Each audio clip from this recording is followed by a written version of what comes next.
ऐसा है, तो यहाँ पे बहुत सस्ती है चिकित्सा, लेकिन चिकित्सक महंगे बनते हैं, तो लोग रसिया चले जाते हैं। रसिया में आप बहुत कोई भी चीज पढ़ना चाहो बहुत आसानी से पढ़ लोगे।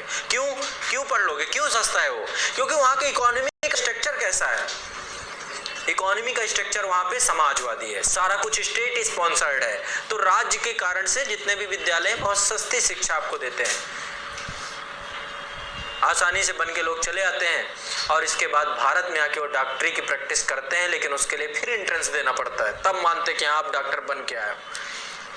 विदेशी तो ऐसे लोग बाहर बहुत जाते हैं पढ़ने के लिए, लेकिन आप फिर भारत आ गए, फिर आप सारे अधिकार, आप नागरिकता नहीं खत्म हुई आपकी, ठीक है। लोग ऑक्सफोर्ड पढ़ के आते हैं, लोग हार्वर्ड जाते हैं, लोग जो है कहीं भी जाते हैं, तो भारत के जितने भी देखेंगे आपका जो हाई क्लास सोसाइटी सब विदेशों में पढ़ते हैं, ठीक है। यहाँ JNU DU में मरते नहीं है कि यहाँ पे बस आंदोलन धरना यही होता है। यहाँ के विद्यालयों में क्या होता है? ऐसा नहीं उच्च गुणवत्ता नहीं है, लेकिन यहाँ के विद्यालयों में पॉलिटिक्स बहुत ज्यादा है, राजनीतिकरण हो गया। जब से छात्र संगठन बने और इन छात्र संगठनों को राजनीति के लोगों को राजनीति एक करियर के तौर पे दिखने लगा, उसके बाद से शिक्षा ग्रहण करने की जो अवधि है वो पॉलिटिक्स में बीत जाती है। यहाँ पे 2-2 महीने कॉलेज सिर्फ और सिर्फ छात्र संघ के चुनाव कराने के लिए बंद कराए जाते हैं, समझ रहे हैं? पूरा का पूरा यहाँ तो बड़ा हद होती है। कई बार मैं जब जैसे यहाँ के लोकल स्कूलों में कभी घूमने जाओ तब एडमिशन के टाइम पे, तो यहाँ पे शिक्षा विभाग में इतना कम स्टाफ है कि टीचर ही बेचारा एडमिशन ले रहा है। क्लर्क की भूमिका भी टीचर, जो प्रोफेसर होता है वो भी क्लर्क बना बैठा होता है, एडमिशन ले रहा होता है, बच्चे के डॉक्यूमेंट चेक कर रहा होता है। इतनी बुरी हालत है भारत में शिक्षा विभाग की, बहुत ज्यादा ह्यूमन रिसोर्स नहीं है, और जो ह्यूमन रिसोर्स है वो योग्य नहीं है। ये इनके इन प्रकार टीचर बन गए हैं, शिक्षक बन गए हैं, अब उनको जलवे आते नहीं है, पढ़ाते नहीं है। एक लेक्चर लगता है उसमें भी बच्चे राजनीति के चक्कर में वो भी क्लास में नहीं घुसते हैं। तो आज के आप लोग सब ग्रेजुएट बैठे हुए, तो आपको पता है कि कैसे शिक्षा विभाग से आप निकल के आए हो। पैसे देते हो आप लोग अच्छा खासा प्राइवेट, अब तो कुकुर मुत्ते की तरह विश्वविद्यालय महाविद्यालय खुल गए हैं। महाविद्यालय एक ही रोड पे जाओगे तो 50 मिल जाएंगे, क्योंकि व्यापार है, बिजनेस है। अब वहां पे आपसे अच्छी खासी रकम एडमिशन के टाइम ले ली जाती है कि बेटा आना भी नहीं है आपको, धोखे से भी चले भी मत आना भी तो एक बढ़िया कुंजी लेके आना। तो आप में से कुछ ने लिखा भी होगा उसी तरीके से अपने ग्रेजुएशन के एग्जाम। कुछ लोग तो घर पे लिखते हैं, घर पे लिख के कॉपी पहुंचा दिए। ऐसी भी सुविधा भारत जैसे देश में प्राप्त है। अच्छा, तो सब किए बैठे हो आप लोग, तो सब करतूत तो आपने सब की है ना, ये है ना, ये सब करतूत की है। यूपी में तो बहुत बुरा हाल था, यूपी में तो कि 10वीं 12वीं में फेल नहीं कर सकते हो। अब जाकर कहीं जाकर के चीजें बदली हैं। अब देख रहे हो BA और BSc का रिजल्ट आता है तो सर पकड़े बैठा रहता है बच्चा कि अब क्या हो गया मेरे साथ, क्योंकि इतना आसान कर दिया गया एजुकेशन। जिस प्रोसेस में बढ़िया उसको कर, आपसे ज्यादा होशियार, 10वीं 12वीं से ज्यादा होशियार तो कक्षा फर्स्ट KG का बच्चा होता है आज के टाइम पे। उनका एग्जाम बहुत खतरनाक होता है, बेचारे कितने एग्जाम देते हैं, रात दिन उनके एग्जाम ही होते हैं। फर्स्ट KG का जितना बस्ता बाड़ी होता है वो 12वीं में नहीं होता उतना, वो तो एक छोटा सा रजिस्टर लेके हिलाते हिलाते जाता है, गुरुजी को सलूट ठोकता है और एक गुटका पकड़ाता है बगल में। बड़ा प्रैक्टिकल बता रहा हूँ आपको सब चीजें, क्योंकि शिक्षक ही अच्छे नहीं है। देश का दुर्भाग्य भी ये हो गया कि अच्छे शिक्षकों का अभाव हो गया। लोगों के अंदर शिक्षक अपना करियर बना रहा है, सोच रहे हैं अब प्रोफेसर बन गया हूँ, अब ऐसा कर लेता हूँ, लेक्चरर बन गया हूँ, अब ऐसा करता हूँ सिविल सर्विसेज की तैयारी भी कर लेता हूँ साथ साथ। इधर से तो सोर्स ऑफ इनकम बन गया। आप में भी से आपको धोखे से कोई जुगाड़ लग जाए तो दूसरी जॉब पकड़ लो। अब पकड़ने के बाद आप न्याय ना करो उस जॉब के साथ, क्यों? सिविल सर्विसेज में जाना है, सबका रोब यही हो गया। तो वहां पे शिक्षक कुछ नहीं करता, अपना जाता है, तुरंत होमवर्क बोला और अपना काम किया, चलाया। उसे भी बनना कुछ और, वो भी अपग्रेड करने के चक्कर में वो बोलता है ये तो मिल गया लेकिन अभी मेरा दिल नहीं भरा। अरे इतनी बड़ी जिम्मेदारी मिली है भारत के भविष्य को बनाने की, उससे आपको कोई लेना देना नहीं है। तो भारत में भविष्य बनाने वाले कम बने, अपना भविष्य बनाने वाले ज्यादा बने। ये अब कंडीशन टीचरों की हो गई। अब सच्चा गुरु, सच्चा शिक्षक मिल जाए तो बहुत कठिन बात है। आए, अपना काम किए, निकल गए। ये कंडीशन देश की अब है इस समय वर्तमान में। कहाँ से एक अच्छा ह्यूमन रिसोर्स निकलेगा? बीटेक कॉलेजों के बहुत बुरे हाल हैं। बीटेक कॉलेजों में क्या होता है सब जानते हैं, खुला हुआ है, औपचारिकताएं होती है महज, सिर्फ और सिर्फ। बच्चा जब निकलता है 4th सेमेस्टर से एनर्जेटिक होकर निकलना चाहिए, लेकिन वो डिप्रेस होकर के निकलता है। उस अवधि में 4 साल में ऐसा उसकी ब्रेन प्रोसेसिंग होती है, इतनी चीजें सीखता है वो जो उसको पूरा रद्द कर देती है। उसके दिमाग को पूरे ब्रेन की इंजीनियरिंग हो जाती है, ब्रेन की पूरी, है ना। फ्रैंक होने के चक्कर में वो क्या क्या करता है है ना, जिस तरीके की वहां पे, तो ये शिक्षा का मानक नहीं है। शिक्षा के उद्देश्यों को अब विश्वविद्यालय महाविद्यालय पूरा नहीं कर पा रहे। सिर्फ और सिर्फ किताबी ज्ञान दे देना शिक्षा होती, तो किताबी ज्ञान तो कहीं से भी मिल सकता है आपको।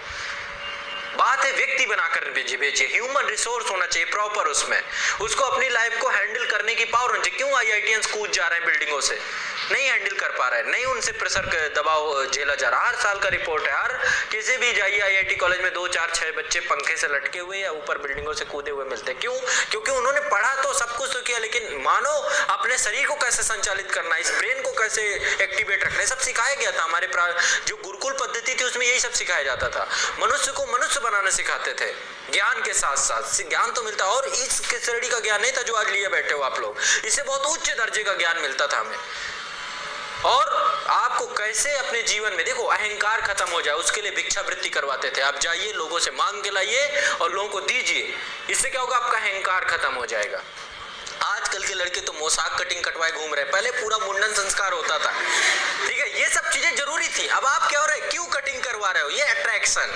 आप पढ़ाई पे ध्यान नहीं दे रहे हो, आप अपने लुक्स पे, इन पे काम कर रहे हो। ये सब चीजें नहीं होती थी पहले, जमाना दिखावे का हो गया। पहले पूरा का पूरा अट्रैक्शन ही खत्म कर दिया जाता था, पूरा धोती कुर्ते। भारतीय परिवेश बहुत अच्छा था, एक ड्रेस कोड होता था, सब एक जैसे दिखते थे, और उनमें ऐसे वैल्यू सिस्टम होते थे। उनको एक शब्द है स्वावलंबी, स्वावलंबिता सिखाई जाती थी। आपको जाना है जंगल में, ये काट के लाना, ये काट के लाना, ये काट के लाना है। दुनिया भर की विद्याएं सीखते थे। क्या क्या विद्याएं थी उस समय। विश्वगुरु ऐसे नहीं था, नालंदा और तक्षशिला, ये दो जो है महाविद्यालय, नालंदा और तक्षशिला वास्तव में विश्वगुरु की समयावधि रही है। भारत में ज्ञान, विश्व से कितने लोग आते थे ज्ञान अर्जित करने के लिए, और आज स्थिति निकृष्ट हो चुकी है। आज भारत की स्थिति अच्छी नहीं है, क्योंकि शिक्षा के मानक परसेंटाइल बन चुके हैं, परसेंटेज नहीं होगा। दबाव जहां कम किया जाता था पहले विश्वविद्यालयों गुरुकुलों में, वो दबाव बढ़ाना चालू कर दिया गया। 10वीं क्या, मेरे पास तो फोन 6वीं के बच्चे को आते, पूछते इसको IAS बनाना है। 6वीं से उसका बेचारे का खोखला कर दिया दिमाग, क्रिएटिविटी खत्म कर दी। मतलब कक्षा मुझे पैदा होते ही क्लियर होना चालू हो जाता। पूरा डिस्कशन तो यही होता है कि इसको ये बनाना है, इसको ये बनाना है। इतनी बुरी कंडीशन है, ऐसे ऐसे मतलब खेला हो रहा है।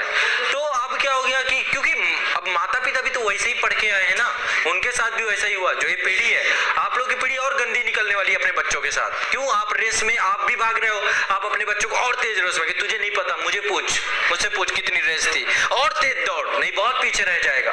ये नहीं था गुरुकुल पद्धति में, ऐसी गुरुकुल पद्धति नहीं थी हमारी। शिक्षा के मानक व्यक्तित्व निर्माण होना चाहिए, मानव निर्माण होना चाहिए, मानव के चरित्र निर्माण से जुड़े हुए होने चाहिए, ना कि शिक्षा के मानक सिर्फ और सिर्फ महज 4 किताबी ज्ञान दे करके उसे समाप्त कर दिया जाना होना चाहिए, है ना। ये सब चीजें अब खत्म हो चुकी हैं, आपके पाठ्यक्रम में नहीं है, आपके किसी भी विषय वस्तु में नहीं। सिर्फ और सिर्फ रटिए, चंद नंबरों के लिए परसेंटेज लाइए, ये लाइए, वो लाइए, वो लाइए। हर जगह ये सिखाया जाता है कि भैया परसेंटेज लाना है, किसी को ये नहीं सिखाया जाता कि परसेंटेज नहीं आएगा तो कैसे संभालना है, उसका अल्टरनेटिव क्या है। प्लान बी कभी नहीं बताया जाता, सब जगह प्लान ए पे बात हो रही है।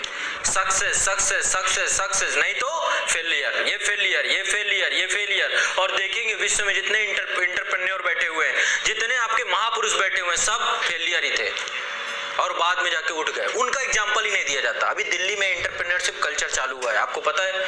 एक पूरी क्लास होती है वहां पे, पूरी क्लास ये होती है कि बच्चा जो है उसको क्रिएटिविटी हो उसके दिमाग में, उसको ऐसे बेसिक चीजें दी जाती हैं ताकि वो क्रिएटिवनेस उसके अंदर आए। अभी इस चीज को लेकर दिल्ली, ये बहुत सराहनीय प्रयास है, ये चीजें होनी चाहिए थी। एंटरप्रेन्योरशिप माइंडसेट आपका डेवलप किया जाना चाहिए ताकि कल के दिन आप जॉब क्रिएटर बनो, ना कि जॉब को जनरेट करने मांगने वाले बनो। ये बहुत जरूरी है, नहीं तो भारत का भविष्य तो बहुत बड़े अंधकार में है। छोटे छोटे मुद्दों, बहुत बड़ा अंधकार है। पूरा भविष्य आप लोग बैठे हो, आप लोगों में से एक पर्सन भविष्य है और आप ही लोग अंधकार बन सकते हो यदि इस